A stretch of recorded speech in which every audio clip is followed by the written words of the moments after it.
యదా యదా హి ధర్మస్య గ్లానిర్భవతి భారత అభ్యుత్థానమధర్మస్య తదాత్మానం సృజామ్యహం.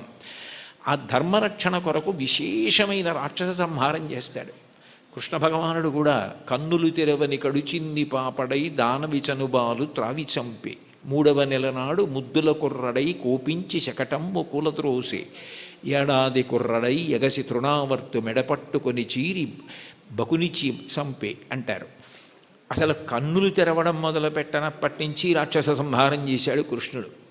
రాముడు సరే సరి బండన భీముడాత్మజన బాంధవుడుజ్వల బాణతోణ కోదండ కళాప్రచండ భుజతాండవ కీర్తికి రామమూర్తికిన్ 2వ సాటి దైవమికలీడనుచున్ గడకట్టి భీరికాడాండ డడాండ డాండ నిడదంబుల జండము నిండ మత్త వేదండమునిక్కి చాటెదను దాశరథి కరుణాపయోనిధి అంటారు గోపరాజు గారు.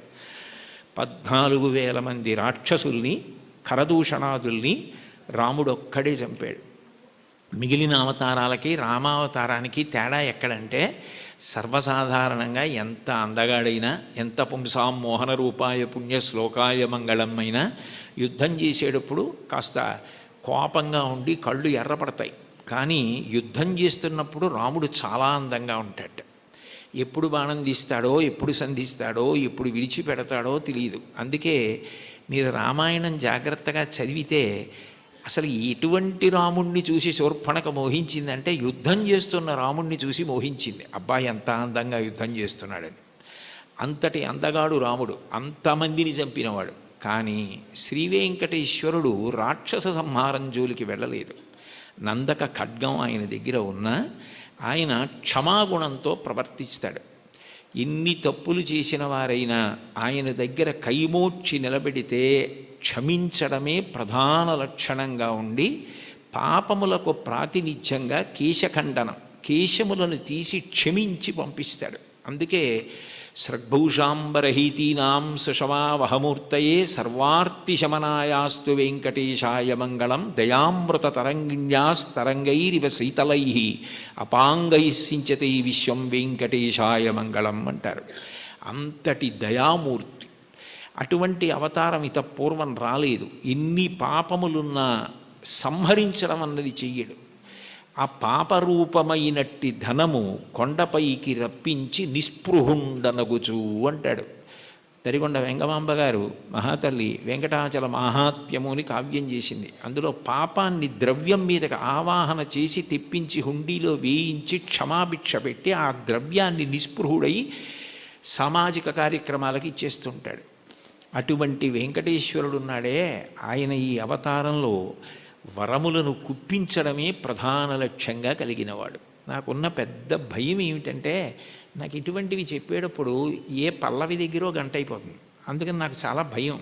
ఒరే ఇంకా వెనక 3 కీర్తనలు ఉన్నాయి, ఒళ్ళు దగ్గర పెట్టుకో, తగ్గించు తగ్గించు తగ్గించు అని నాకు నేను పరాకు చెప్పుకొని మాట్లాడుతూ ఉంటాను. కాబట్టి కొండలలో నెలకొన్న కోనేటి రాయడువాడు కొండలంత వరములు గుప్పెడువాడు.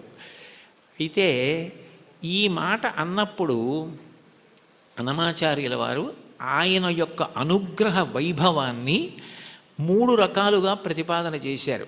ఆయన భక్తుల్ని అనుగ్రహించడం అన్నది ఏదో తపస్సు చేస్తే నీకేం వరం కావాలి అని అడిగి వాళ్ళకి ఆ వరం ఇవ్వడం కాదు.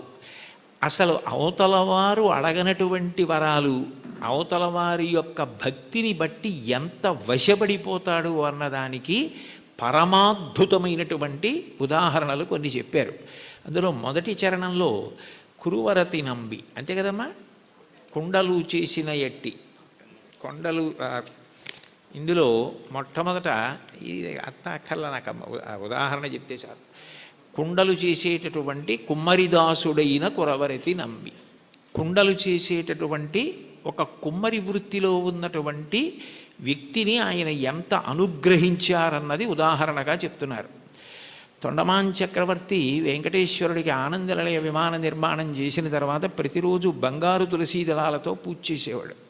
అసలు వెంకటేశ్వర స్వామి లోకంలో ఆవిర్భవించినప్పుడు మొట్టమొదట చెప్పిన మాట, ఏకేన తులసి మాత్ర దళీనాపి నరోత్తమ పూజయేద్ భక్తిభావైన తంరక్షామితి మత్పణః. నాకు భక్తితో ఒక్క తులసి దళం ఇస్తే చాలు, అన్యథా నేను ఇంకేం కోరను. నేను కోరుకునేది నేను చెప్పినట్టు బ్రతకడం. ధర్మం అన్న మాటకు అర్థం ఏమిటంటే ఆయన చెప్పినట్టు బ్రతకడమే ధర్మం. దానికి ఫలితం ఏమిటంటే ఆయన సంతోషిస్తాడు. ఆయన సంతోషం కన్నా నాకు ఇంకేం అక్కర్లేదు. ఆయన సంతోషం కోసం నేను ధార్మికంగా బ్రతికితే నాకు చాలు అన్నవాడెవరో వాడు ధర్మాత్ముడు. అటువంటి ధార్మిక జీవనము ఎవరి ఎందున్నదో వారు ఆయన దగ్గరికి వచ్చారా, ఆయన కోరారా, ఇవన్నీ ఆయన చూడటం.